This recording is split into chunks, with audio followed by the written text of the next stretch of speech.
তো সুপ্রিয় দর্শক শ্রোতা দেশ ও প্রবাস থেকে যারা আমাদের সাথে সংযুক্ত আছেন, আমাদের ভিডিও দেখছেন অথবা শুনছেন, সবাইকে আন্তরিক প্রীতি ও শুভেচ্ছা জানিয়ে শুরু করছি আজকে নতুন একটা প্রতিবেদন। বন্ধুরা, আমার সাথে সংযুক্ত আছে সুইট একটা আপু। তার জীবনের গল্প কথাগুলো আপনাদের মাঝে তুলে ধরার চেষ্টা করব। আপনাদের হাতে যদি সময় থাকে ভিডিওটা না টেনে কন্টিনিউ করেন, বুঝতে পারবেন। আপুটির প্রতিবেদনে আসার কারণ সম্পর্কে জানতে পারবেন। কথা না বাড়িয়ে পরিচয় করাইতেছি আপনাদের সাথে। আসসালামু আলাইকুম।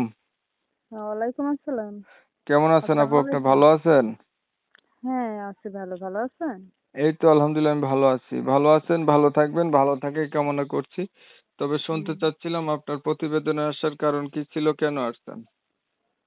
আছি ভালো একটা মনের মানুষ পাবার জন্য, যে আমাকে জীবনসঙ্গী বানাবে, মৃত্যুর আগ পর্যন্ত তার পাশে রাখবে, এমন একটা মানুষের জন্য।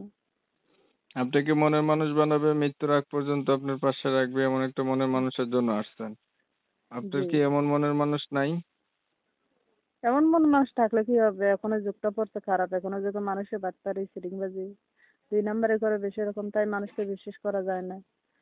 তাই ভাবলাম দেখি প্রতিবেদনে যেয়ে, হ্যাঁ, এমন কোনো মানুষ পাইনি যে আমাকে সত্যিকারে ভালোবাসবে, সত্যিকারে চাবে। আগে কখনো আপনি প্রতিবেদন করছিলেন? না না, কখনো আমি আসিনি এই প্রতিবেদনে। পরিবারে আছে কে কে? পরিবারে আছে, নানি আছে। নানির কাছে থাকেন? জি। মনের মানুষ পাইলেন, মানুষটার বয়স হচ্ছে বেশি হলো, দেখতে কালো হলো, আগে বিয়ে করছে এমন হইলো, তখন আপনি কি করবেন? সমস্যা কি? এক আল্লাহ সৃষ্টি করা মানুষ, কাউকে কালো দিয়ে বানাইছে, কাউকে সৌন্দর্য দিয়ে বানাইছে। বয়সে কি করবে? হ্যাঁ। বয়স কোনো মানুষের ব্যাপার না। মন ভালো থাকলে সবকিছু ভালো। মন যদি না ভালো থাকে তাহলে কোনোটাই ভালো না। আচ্ছা, আপনার বয়স কতটুক? আপনার বয়স কত? আমার বয়স 18। কি করেন?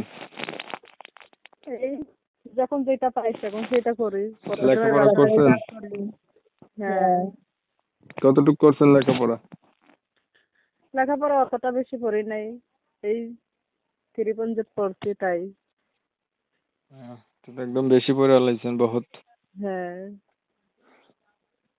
আচ্ছা ঠিক আছে, আপনি ভালো থাকবেন। আপনার বিষয়টা আমি ক্লিয়ার করে দিচ্ছি। প্রিয় দর্শক শ্রোতা, শুনছিলেন আমি কথা বলছিলাম, এই যে সুন্দরী আপুটি প্রতিবেদনে আসছে, ভালো একটা মনের মতো মানুষ যাচ্ছে। তার হচ্ছে আগে বিয়ে শাদী হয় নাই। আমি হচ্ছে এই সুন্দরী আপুটির নাম ঠিকানা নিতে পারিনি কমিউনিটি গাইডলাইনের কারণে। যারা হচ্ছে এনার নাম ঠিকানা সম্পর্কে জানতে চান বা এনার সাথে কথা বলতে চান, তারা চাইলে সরাসরি আপুর নম্বরে ফোন দিয়ে জেনে নিতে পারবেন, কথা বলতে পারবেন ওনার নাম কি, ঠিকানা কি, কোথায় থাকে।